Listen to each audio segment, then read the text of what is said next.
You gotta send me a link of where to get that shirt. I would have been wearing that today if I knew it was there. Yeah. I'll make it happen then. Tá com saudade do Baby Yoda? Calma, dia 1º de março, o Grogu e o Din Djarin vão pousar no Disney Plus para dar início à terceira temporada de Mandalorian. A terceira de muitas, ao que tudo indica, hein, ó. Isso porque o showrunner Jon Favreau avisou que, dependendo dele, a série continua para sempre. Mas o que o futuro do Mandaloriano reserva? Se tem duas pessoas que podem responder a isso, são os nossos entrevistados nesse vídeo, Jon Favreau e o produtor executivo Dave Filoni. Aquele de chapéu, tá ligado?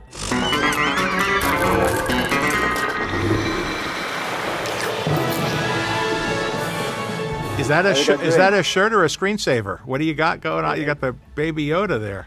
Nice. Yeah, it is a shirt. Yeah. I like that one. It's my lucky shirt now because I used it on the CCXP, the Comic Con we had here in Brazil. Yes, that's right. I remember. Wow. And Pedro showed up. I saw that. Yeah.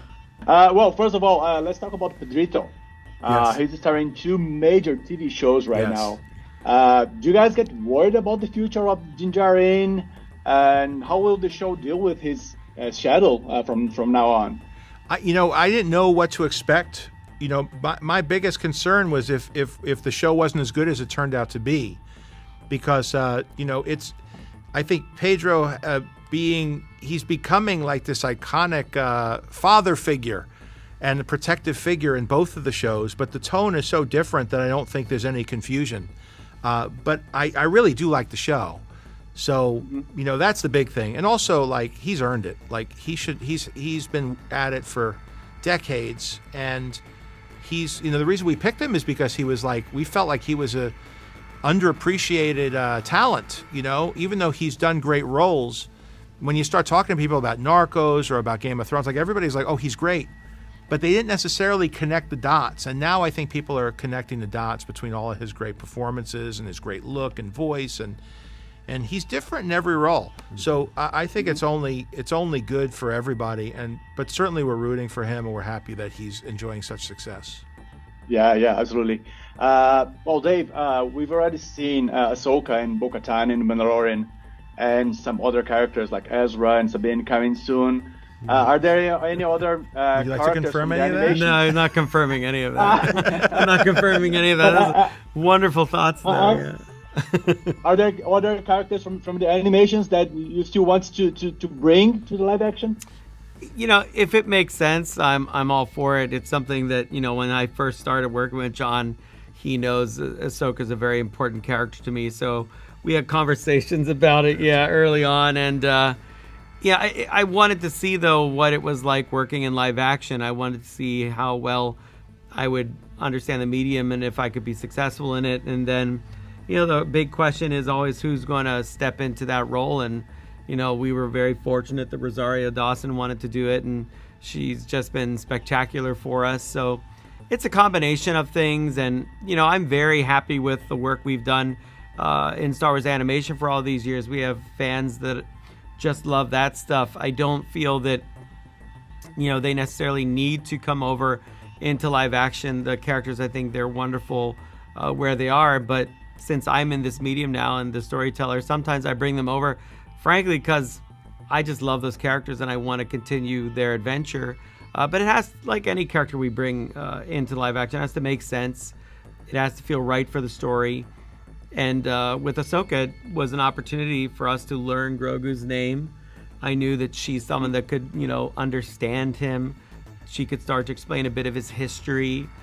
So beyond just it being, great for me personally to get to write her again, it was smart, I thought, for the story and made sense and opened up a new avenue for us, which now we'll see in her own series, Ahsoka. So it's a part of a thing that we do. And but who knows? I never know. I mean, who's going to turn up next? It's exciting to think about, though. Let's see what knowledge is lurking inside that little mind. Jumping on another thing, both Mandalorian and Andor were big hits, but Book of Boba Fett and Obi-Wan had mixed reviews. What did you guys learn from this recent series that helped you to shape this third season we're about to watch? I think there's first of all, what's nice is that there's Star Wars for that feels consistent, but made for slightly different audiences. because Andor could not have been more made for my taste, And I just saw Diego actually when I was over in Europe, and I just, that was one of those shows where I didn't know what was going to happen in it because I wasn't involved in any way, but I thoroughly enjoyed it. And what I was most impressed by is that all these shows that you mentioned are very different, but they all feel like they share the same Star Wars quality. And I think that's the biggest concern, is that you create a context where all of it feels consistent with what George Lucas created. And it's not like there's a rule book. There's things we could rattle off that you kind of tell people when they start, but really you have to show it to this group of people who've been around George and around Star Wars for a long time. And then it develops a flavor. So I think what I learned most is that there's something larger that you have to aspire to if you're going to play in a world that you didn't create. But by the same token, you have to develop these characters and push them in directions that you haven't seen before, so it doesn't just feel like you're repeating the same story over and over again. And also to involve the actors that have been involved with these legacy characters is very important as well, because often they have a deeper understanding than you might. Of course they do, because they also worked in the cases that that you mentioned. These are all actors that worked alongside George Lucas. So it's important for you to understand not just what you've seen on screen, but what was imparted in them and how they developed. And in all these cases, these are actors that it was a life-changing thing for them to play the characters that you mentioned. And so when they come into shows like Obi-Wan or Boba Fett or Mandalorian with Mark Hamill, they're giving you tremendous insight, and it's a great resource that you have to take advantage of.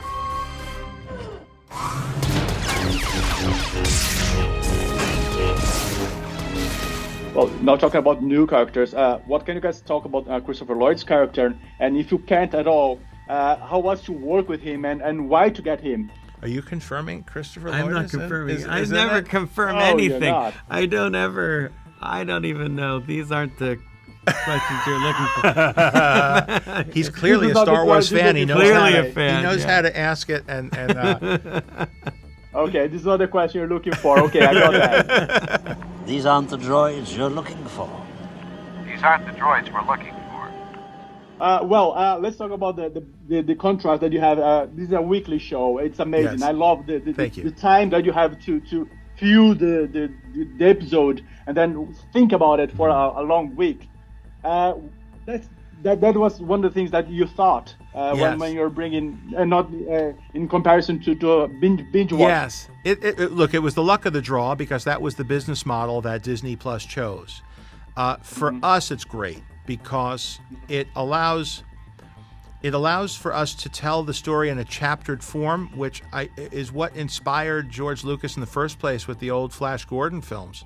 So little chunks that are revealed slowly in partial bits is really is a format that I've never dealt with before. It's incredibly inspiring for me, somebody who's usually had an hour and a half or 2 hours to tell a story for most of my career as a filmmaker, and to have this longer form available, because that's what I enjoy watching the most. I like watching, movies are great, but there's a handful of them a season that I really connect with. But I love watching shows that I invest in the characters, especially over many years. So it gave me an opportunity to play in that realm. So that's been wonderful. I also like that people,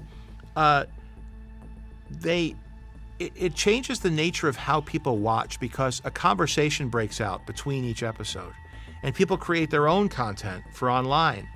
And I love that it makes people have to hold back on having too strong of an opinion until the whole season's done, and it allows them to watch. They'll comment and guess and do things, but there's always going to be another one coming in a few days. So they're going to wait and guess and talk, which is fun, but they don't really fully understand the throw of everything we're doing till the end of the season. That's something I learned on the first season, because everybody would make decisions about what they thought everything was, and then the next episode would come out and it would go against what it was, or they think an episode didn't have any relevance. Then they find out that by the end of the season, it actually has a tremendous amount of impact on what goes on, our character development. So I really love the format. I learned a lot from Dave from Clone Wars, because they do. That's also a similar format. So even though there hadn't been a lot of live action, no real other than Caravan of Courage and the Christmas special, there hadn't been live action television. There had been a lot of television and animation, and Dave has been the person who's been there since the beginning for that. Thank you guys very much for the time. Cheers. And for being Star Wars lovers. I'm love Star Wars as well. And to bring this on March 21st because it's my birthday. So thank you guys. Happy birthday. Happy birthday. Yeah. Você viu que eles enrolaram ali e não confirmaram muito não, mas eu quero saber de você, que outros personagens de Clone Wars e Rebels você gostaria de ver dando as caras aqui nos live action? Conta pra gente aí nos comentários, aproveita também para curtir o vídeo, clicar no sininho e assinar o canal, porque a gente vai falar bastante aqui, May the Force be with you.